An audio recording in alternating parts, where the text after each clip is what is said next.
And welcome to the Barry Foster Show, coming to you from the Ridge Florist Studios in beautiful downtown Avon Park. As always, if you have any ideas or suggestions of people you'd like us to talk to or subjects you'd like us to broach, just put them right down in the subject line below, and we'll be glad to get to them for you.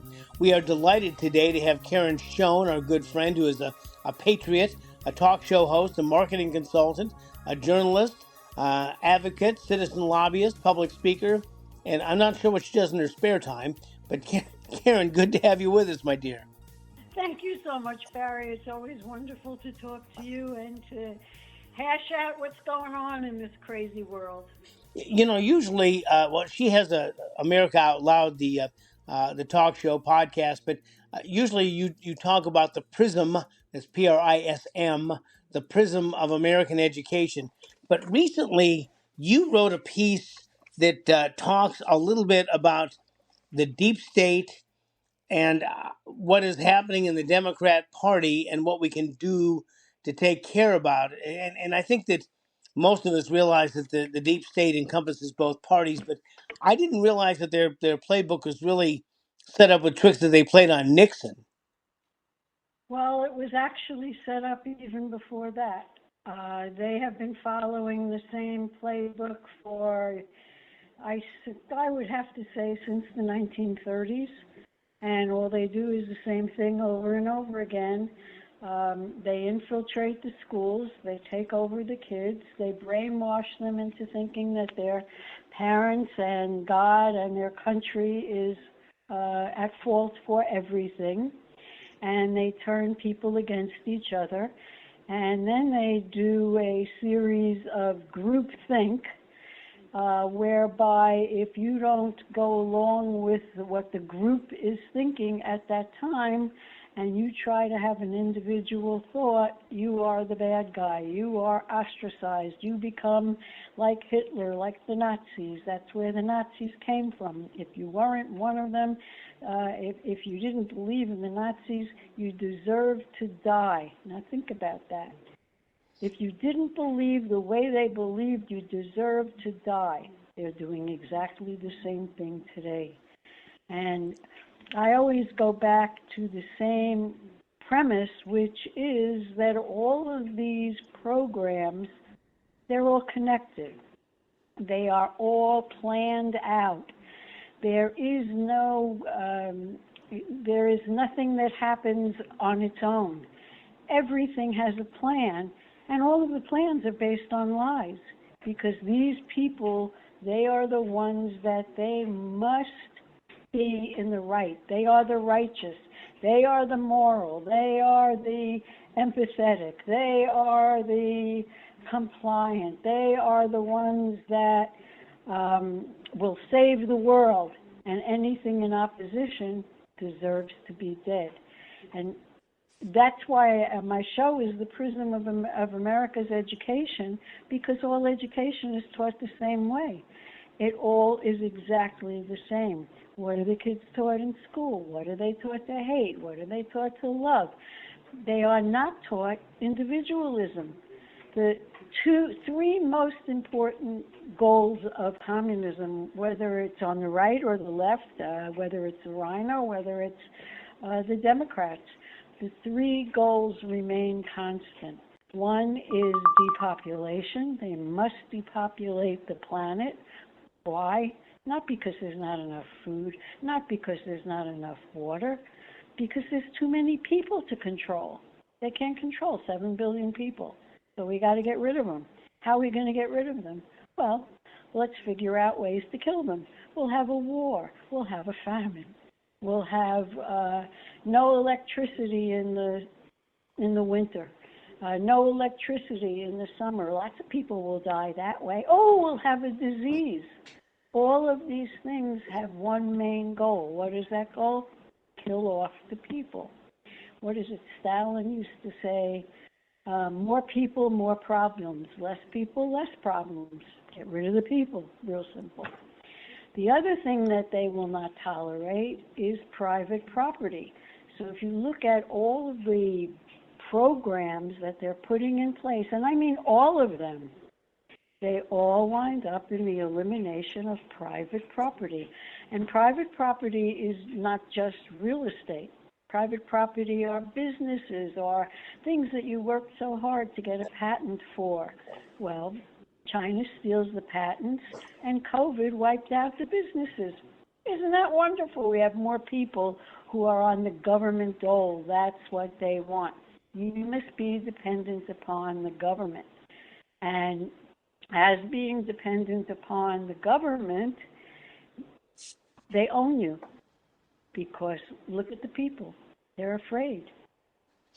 Barry, I love to have this wonderful thing that I tell everybody. When you're talking to a lefty, when you're talking to a progressive, don't go at them. Act stupid and ask them questions. And the question that never gets answered is why? Why do you want to change? Why do you want to get rid of fossil fuel when we need fossil fuel for almost every product we make? And we need them for solar panels. They will never give you an answer because they get their talking points, and that's as capable as they are. They are incapable of formulating a hypothesis. They're incapable of seeing the results, what their action might result in. They never look ahead. And we have been trained not to ask them questions. So I love it when they come at me and they tell me I'm a white supremacist. I'm a white supremacist. And I'm looking at it and I'm going, well, you're white too. How is that possible? Why are you choosing that? And then I say, okay, if I'm a white supremacist, then tell me one thing that you can think of that I can do that a minority can't do. They have no answer. So how can I be supreme over someone that could do exactly what I'm doing? You know, Karen, one thing that has surprised me, and you outline it here, is that if you disagree on one item that the left is pushing, then you're extricate, you're exercised, you're thrown out, you're excommunicated. That you have to be 100% in. If you're 99% in, that's still not enough. Yes, you're absolutely right. It doesn't count. You must be 100% on board with everything, and anything that the right does that is opposite. I could come to them, and I have, with lists of facts refuting everything they say, with dates and names and actions and YouTubes and blah blah blah, everything. I don't count. I'm a Nazi. So therefore, anything that I say, they have to do the opposite because they are righteous and it is only it's their way or the highway. There is no other way other than what they have been told is their way. And that's why they were able to say, as cities were burning, this is a peaceful protest. How is that possible? This And it's is very interesting now that what's going on in D.C. as it's being cleaned up is that the people are saying, oh, it's working. We're having less crime. What's wrong with this picture?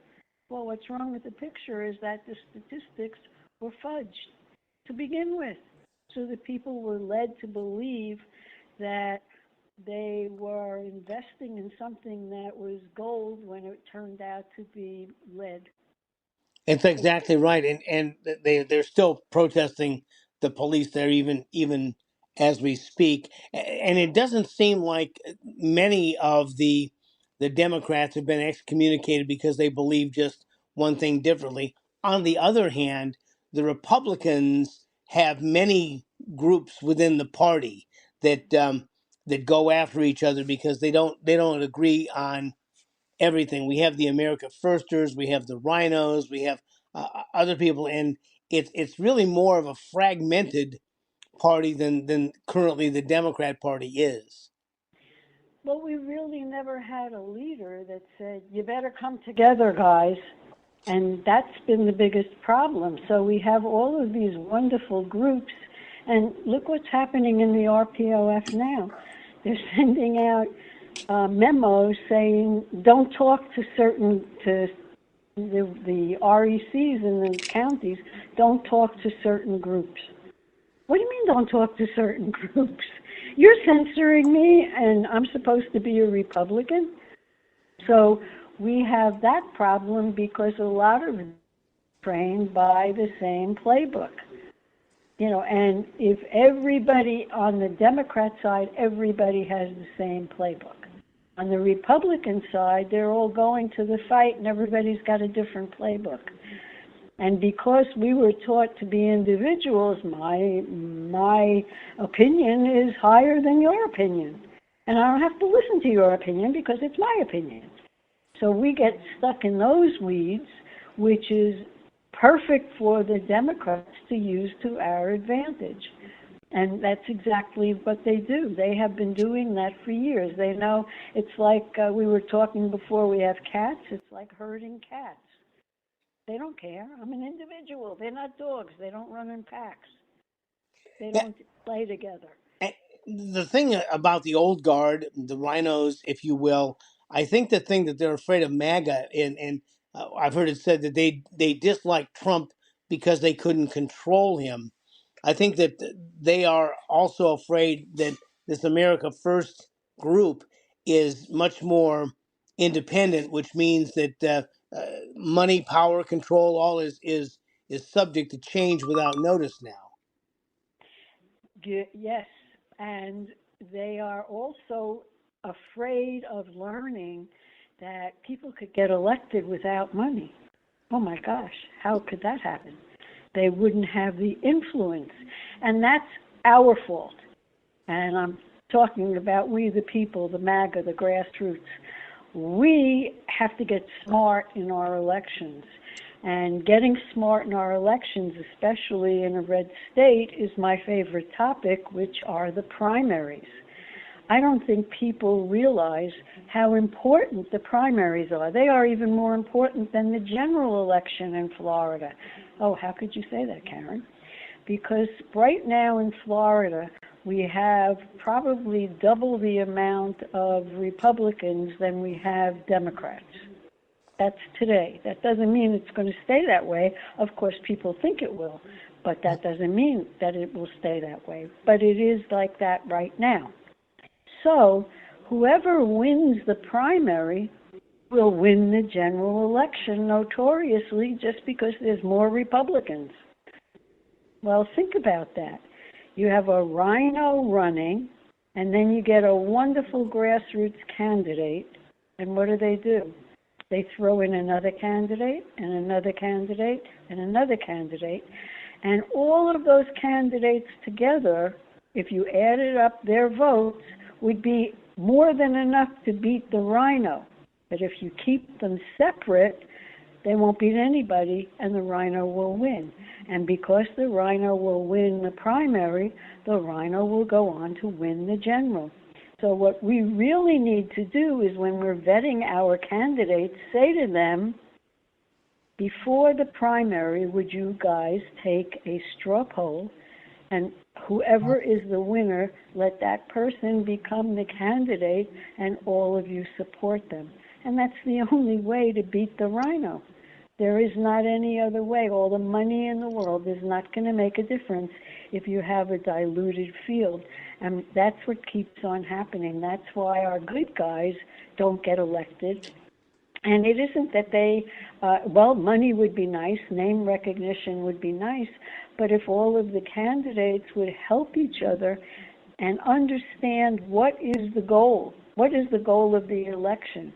The goal is to get the rhino out of office. Well, what's the plan? Come up with a plan. If you think my plan is bad, I don't care. Use a different plan. But come up with a plan. because otherwise that rhino will be elected, and usually, Barry, they get elected with 25% of the vote. Okay, I do have a question about this. How much of this, in general, do you think are stalking horses put in by the people who want to make sure that the rhino gets elected? How much of this do you think is people say, well, if Bill can run, I can run? And when you get them together, there are people who say, well, yeah, you're right. We'll throw in with this one guy. But the guy who's been put in as a stalking horse, so to speak, he's not going anywhere. He says, "No, I'm in for the run. I'm in for the long haul." And so you're going to have the split that you've mentioned. Yeah, I think that that happens often, and I know the rhinos and the Republican Party will fund the person that they want, and that happens a lot. And the only way that we can stop that from happening is exposure. And we have to expose these people. We have to say, where is his money coming from? What are his former actions? Because the other problem that we have in Florida is that Democrats will switch parties and run as Republicans. Yes, yes, yes. And that should be exposed as well. And that doesn't mean that there might not be some sincere Democrats, but you want to take a chance? No, I don't want to take a chance. I'm going to look for the best candidate and support that candidate. And then I'm going to ask the other candidates, because this is exactly what happened in my county when in one of our races. We had 1, 2, 3 great candidates, and the incumbent won, because we had 3 candidates who split the field, who together were more than double of what the candidate would have gotten, what the incumbent would have gotten, had they all come together. And we have to make a decision. Are we in this for the country? Are we in this to make sure that the rhino does not get reelected? Or are we in this for our own ego? And if you're in it for your own ego, then why would I want to vote for you? So that's kind of exposure. And that is what I believe we need to get out.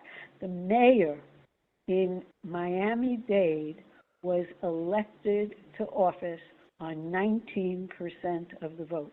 Wow, I did not know that. I know.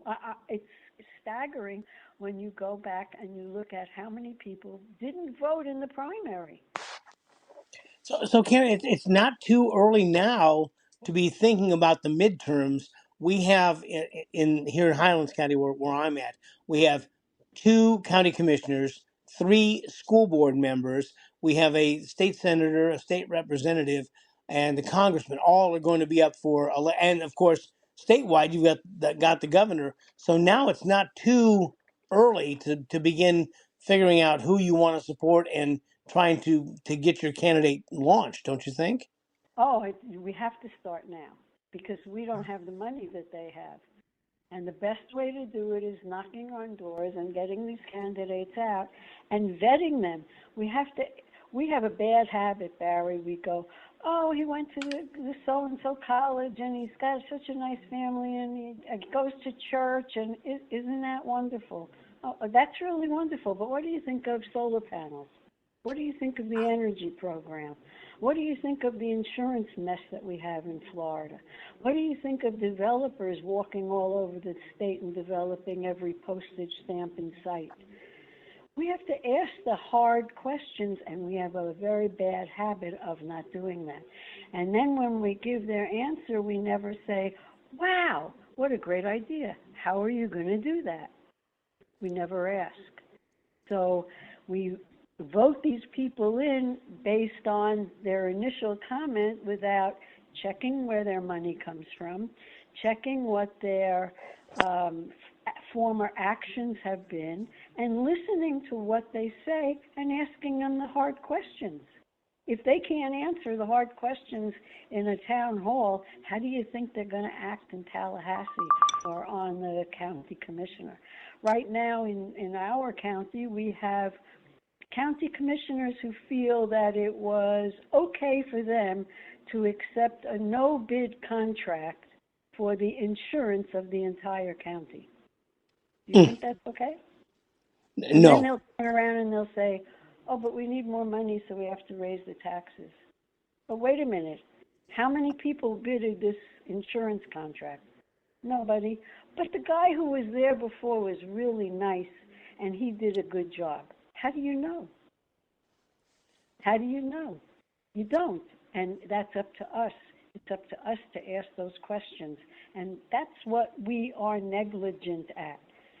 We don't pay attention. We say, oh, I will go and I will vote in the general to anybody that says an R, and I did my job.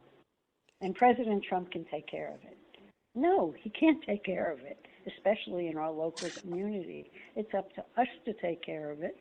We have to do the hard things, like go to a town meeting or listen to the town meeting on the Zoom call and get friendly with your local commissioner and ask them, why are you taking that wetlands and turning it into a housing development? I thought it was wetlands.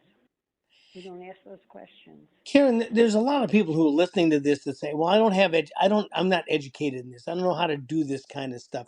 But there are resources where people can just go even online and get that kind of information at their own convenience. Anytime they want to go and watch the podcast or listen to or see the YouTube, they can just go up and do it even right now.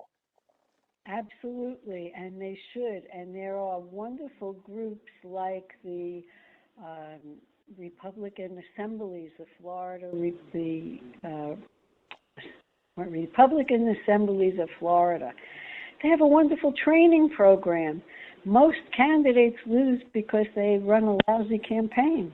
And they're not running a lousy campaign because they're doing that on purpose. They don't know any better. So we have to take advantage of the tools that we have and understand that if we want to get out of this mess, it's a commitment. And it means, you're right, turning on a podcast and saying, okay, what went on in my town? What went on in my county? What should I be aware of? When are they going to be doing the budget?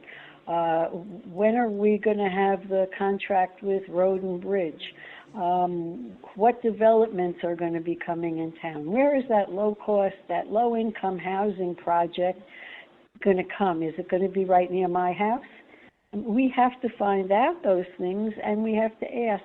And there are so many resources, like you said, Barry. They could call you. They could ask you.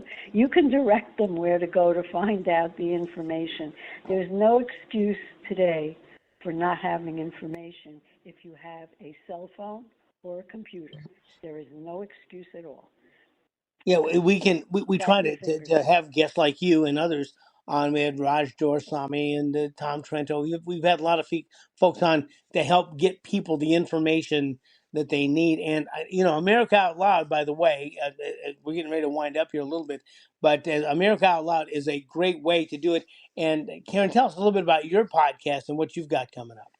Well, my podcast is called The Prism of America's Education, and I chose that name because everything begins and ends with education. And as a former teacher, I learned you never stop teaching. So I wanted to use that. Think about this. If your kids can't read, write, and do math, what business are they going to have that is going to be successful? The people who are not educated, and I do not mean educated in the woke garbage of today, I mean capable of reading, capable of writing, capable of doing simple math. You can't rely on a device to come up with your answers because we have to remember who programmed those devices. The people that programmed them don't know us. They didn't have our best interest at heart. So everything, I believe, begins and ends in education. And my favorite saying is, get your kids out of those indoctrination clinics masquerading as public schools. They are not learning anything except they are learning to hate you. And that's not what you want. There are so many opportunities now for you to help your child be able to read, write, and do simple math. They don't have to be a mathematician in order to do simple math. They should understand credit, they should understand simple interest, they should understand compound interest, and if they want to go further from there, that's great. The thing that I learned with kids is that if you give them something they like, they will learn about it, and through that learning, they'll learn other things too. I used to love the cooking classes. I love to teach home economics. Why? Because I was able to teach math. When you're cooking, you have to know quarts, and you have to know half teaspoons and half of this and a quarter of that and an eighth of that. And you have to be able to follow directions, which is what cooking is all about, which is what life is all about. So I felt that everything begins and ends in education. And our education right now is a 100% communist education. And it was designed that way. It hasn't failed. It's doing exactly what it was designed to do. Create little drones who will do exactly what they say and be part of the group and have no ability to think for themselves or to be an individual. That's not what you want for your child. Having a child is a responsibility, and that is part of the problem, is that the parents can't and don't know where to start. But there are so many wonderful tools. Alex Newman has incredible websites. There are so many incredible websites. We the Kids is a group of kids that I work with. I'm teaching them how to be journalists, how to have truth and find the truth in journalism, and they're going around and interviewing their sheriffs. And that's an exciting thing to listen to some of the kids when they come back with their interviews. And you know what I learned from the most, Barry? They were afraid of themselves. They didn't have the confidence in themselves to be able to go out and do. And that's what school, going to public school, takes away from your child. The confidence of, I can do it. I know I can. It's not, I can't. It's, I can. And once we understand that, learn with your kid. If your kid is interested in sports or interested in automobiles, learn with them. That's the whole idea, to be able to work along with your kid. One of the things that I love about the AmericaOutloud.news network is the array of shows that are there and the insight that you can get from listening to some of these fabulous hosts. It's not where you go and find the normal discussion on how wonderful or awful Trump was at the last press conference. That's not the purpose of that. These are people that give you insight into life like I do. I have one guest every half hour. I have an hour. The show is on Saturday and Sunday at 7 in the morning and 5 in the afternoon. And I have one guest for a half hour. Why do I do that? So that we can have a real in-depth conversation about the topic. No 5 minutes of in and out and what did they say and what do they mean? And you don't get an answer. I felt it was important to have a real conversation with real people who are really the experts because they have really studied the problem. They don't come up and read a script and all of a sudden they're the experts. They haven't been paid by government grants to come out with the conclusion that the government wants. And Karen, where do they find your podcast? If folks are listening tonight, they'd say, I'd like to hear more from Karen. How do they find your podcast? The easiest way is just Karen, Karen, B for Barbara, Schoen, SCHOEN.com, and that will take you to the network and to my page where I put my articles and my podcasts. Karen, you're the best. Karen Schoen, Patriot talk show host, marketing consultant, journalist, advocate, citizen lobbyist, cook, and public speaker. Karen, I can't tell you how much we really appreciate you being with us. Next time you're in the area, we'll sit down and we'll have a long talk, okay? Absolutely, and it's always wonderful to talk to you, Barry, and thank you for doing what you're doing. Thank you. You've been listening to the Barry Foster Show, coming to you from the Ridge Floor Studios in beautiful downtown Avon Park. Please like and subscribe, and Any comments, put them right below and we'll get right back to you. As we continue to look for truth, justice, and the American way, this is Barry Foster, and we'll see you next time.